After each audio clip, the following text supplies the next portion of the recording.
Le Japon, ce pays fascinant où tradition et modernité se rencontrent, attire chaque année des milliers d'étrangers souhaitant s'y installer durablement. Mais en 2026, le gouvernement japonais va bouleverser les règles pour obtenir un visa permanent. Pourquoi ces changements? Qui sera concerné? Et surtout, comment s'y préparer? Dans cette vidéo, on fait le point sur les nouvelles mesures qui entreront en vigueur dès l'année prochaine. Si vous rêvez de vivre au Japon à long terme, cette vidéo est faite pour vous. C'est parti! Depuis la réouverture des frontières en 2022, le Japon connaît un afflux record de visiteurs et d'expatriés. En 2025, le pays a accueilli plus de 36 millions de touristes, et ce chiffre ne cesse d'augmenter. Résultat, une pression sur les infrastructures, des dépenses médicales impayées par certains visiteurs, et une volonté du gouvernement de mieux contrôler l'immigration. Pour faire face à ces défis, le Japon a décidé de durcir les conditions pour obtenir un visa permanent. L'objectif? Attirer des résidents engagés, capables de contribuer à l'économie et à la société japonaise sur le long terme, tout en limitant les abus. À partir de 2026, voici ce qui va changer pour obtenir un visa permanent au Japon. Commençons par la durée de résidence minimale. Actuellement, il faut vivre au Japon pendant 10 ans, ou 5 ans pour les conjoints de Japonais et les personnes à haut revenu. En 2026, la durée minimale pourrait être portée à 12 ans pour la plupart des candidats.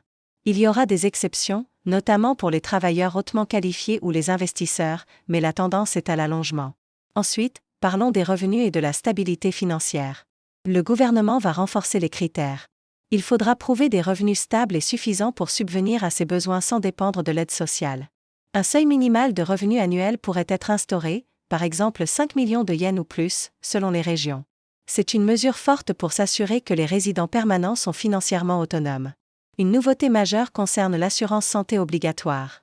Les demandeurs devront justifier d'une assurance santé privée couvrant l'intégralité de leur séjour. Cela vise à éviter les frais médicaux impayés, un problème récurrent ces dernières années. De plus, les résidents étrangers devront aussi s'inscrire au système national d'assurance santé. Actuellement, seulement 63% le font, contre 93% des Japonais, et le gouvernement veut combler cet écart. L'intégration sociale et linguistique sera aussi scrutée de plus près.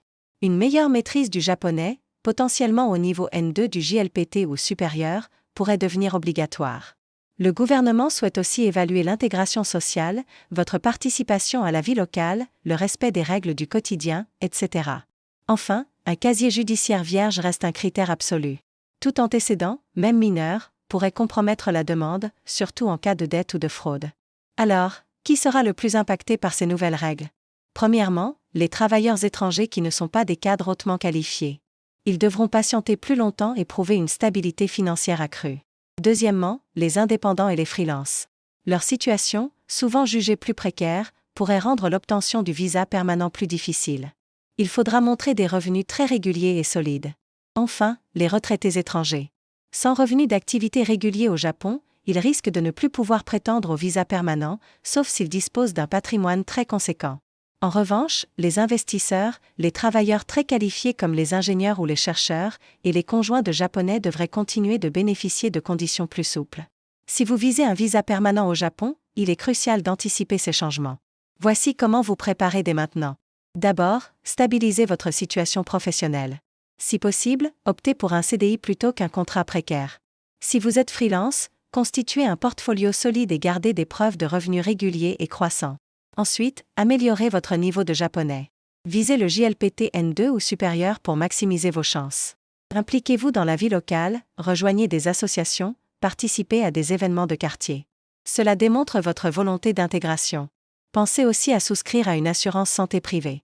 Choisissez une couverture complète qui inclut le rapatriement et l'hospitalisation, et vérifiez qu'elle est reconnue par les autorités japonaises. Bien sûr, gérez vos finances avec rigueur. Constituez une épargne de sécurité, l'équivalent d'au moins 6 mois de revenus. Évitez les dettes, payez toujours votre loyer, vos factures et vos frais médicaux à temps. Chaque impayé peut être un obstacle. Et enfin, cela va de soi, mais respectez scrupuleusement la loi. Un casier judiciaire vierge est absolument indispensable. Mais tout n'est pas noir. Le Japon souhaite toujours attirer les talents. Le visa Highly Skilled Professional garde des critères avantageux, comme une résidence de 5 ans seulement pour les profils les plus qualifiés. Les investisseurs qui créent des emplois ou investissent des sommes importantes, par exemple 30 millions de yens ou plus, bénéficieront de procédures accélérées. Et pour les conjoints de Japonais, les conditions principales restent inchangées, avec 5 ans de mariage et une vie commune prouvée au Japon. En résumé, obtenir un visa permanent au Japon va devenir plus exigeant, mais certainement pas impossible. Le gouvernement cherche à favoriser une immigration responsable et bénéfique pour le pays. Si vous rêvez de vous installer durablement au Japon, anticipez dès maintenant, stabilisez votre situation, améliorez votre japonais et préparez vos finances. Et vous, ces nouvelles règles vous inquiètent-elles? Ou pensez-vous qu'elles sont justifiées pour préserver la qualité de vie au Japon? Dites-le moi en commentaire. N'oubliez pas de liker, partager et vous abonner pour plus de conseils sur la vie au Japon.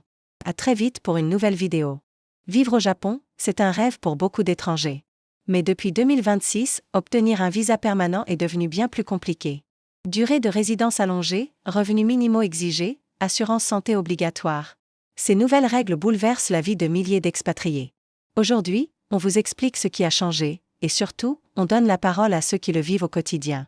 Leurs témoignages vont vous surprendre, et peut-être vous faire réfléchir à 2 fois avant de sauter le pas. C'est parti! À partir de 2026, le Japon a durci les conditions pour obtenir un visa permanent. Voici les 3 changements majeurs. Premièrement, la durée de résidence minimale est passée à 12 ans, contre 10 ans auparavant.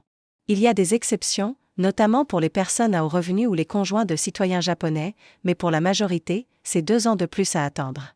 Deuxièmement, les revenus minimaux exigés sont plus stricts. Il faut désormais prouver des revenus stables et suffisants, soit au moins 5 millions de yens par an pour une personne seule.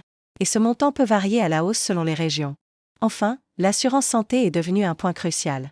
Une couverture privée est désormais exigée, en plus de l'inscription obligatoire au système national d'assurance santé. Ces mesures visent officiellement à limiter les abus et à s'assurer que les résidents étrangers contribuent vraiment à la société japonaise. Mais sur le terrain, les conséquences sont parfois brutales. Rencontrons Marc, 34 ans, professeur d'anglais à Tokyo depuis 8 ans. Il nous raconte: quand j'ai appris que la durée minimale pour le visa permanent passait à 12 ans, j'ai compris que je ne pourrais pas attendre. Mon contrat était précaire, et avec la hausse des loyers, je ne pouvais plus épargner assez. J'ai dû rentrer en Australie, alors que le Japon était devenu ma maison. Marc n'est pas un cas isolé. Beaucoup d'étrangers, surtout ceux qui occupent des emplois moins stables comme les professeurs de langue ou les travailleurs dans la restauration, se retrouvent coincés. Soit ils acceptent de repartir, soit ils vivent dans l'incertitude pendant des années. Écoutez maintenant l'histoire de Sophie, 29 ans, designer freelance à Osaka. Je gagnais bien ma vie, mais je n'avais pas souscrit à une assurance santé privée. Je pensais que la couverture nationale suffisait. Quand j'ai fait ma demande de visa permanent, on me l'a refusé à cause de ça. Résultat, j'ai dû payer 2 ans d'assurance rétroactive et attendre encore 3 ans avant de retenter ma chance. Sophie a eu la chance de pouvoir régulariser sa situation. Mais d'autres, comme Ken, 38 ans, gérant d'un petit restaurant, n'ont pas eu cette opportunité. On m'a demandé des preuves de revenus sur 5 ans.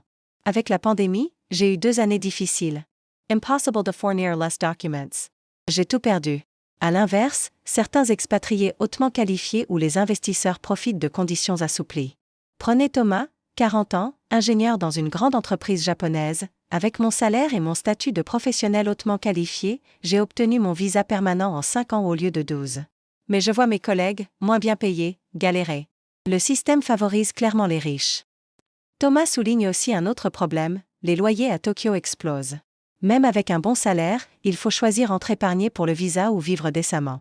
Beaucoup de mes amis ont quitté la ville. Ces nouvelles règles ont un impact concret sur la vie des expatriés. Beaucoup vivent dans un état de stress et d'incertitude, avec la peur de ne pas pouvoir rester même après des années passées au Japon. Certains choisissent même de partir pour des pays voisins comme la Corée du Sud ou Taïwan, où les règles sont perçues comme moins strictes. Les familles sont aussi touchées. Les conjoints étrangers de Japonais doivent maintenant prouver leurs propres revenus, ce qui complique les réunifications familiales. Pourtant, le gouvernement japonais défend ces mesures. Un porte-parole du ministère de l'Immigration explique: nous voulons une immigration responsable, qui profite à tous. Si vous rêvez toujours de vous installer au Japon, voici comment maximiser vos chances. Premièrement, stabilisez votre emploi. Privilégiez un CDI ou visez un statut de professionnel hautement qualifié. Deuxièmement, épargnez. Ayez au moins 6 mois de revenus de côté pour prouver votre stabilité financière. Troisièmement, souscrivez à une assurance santé privée dès votre arrivée. Quatrièmement, améliorez votre japonais. Un niveau N2 ou supérieur est presque indispensable. Et enfin, évitez les dettes. Un casier judiciaire ou des impayés peuvent faire capoter votre demande. Le Japon reste un pays incroyable pour vivre, mais les règles du jeu ont changé. Pour certains, c'est une opportunité de s'intégrer davantage et de contribuer à la société.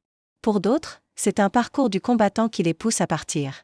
Et vous, seriez-vous prêt à relever le défi? Dites-le nous en commentaire. Ces règles vous semblent-elles justes? Avez-vous déjà vécu une situation similaire? Ou quel pays choisiriez-vous à la place du Japon?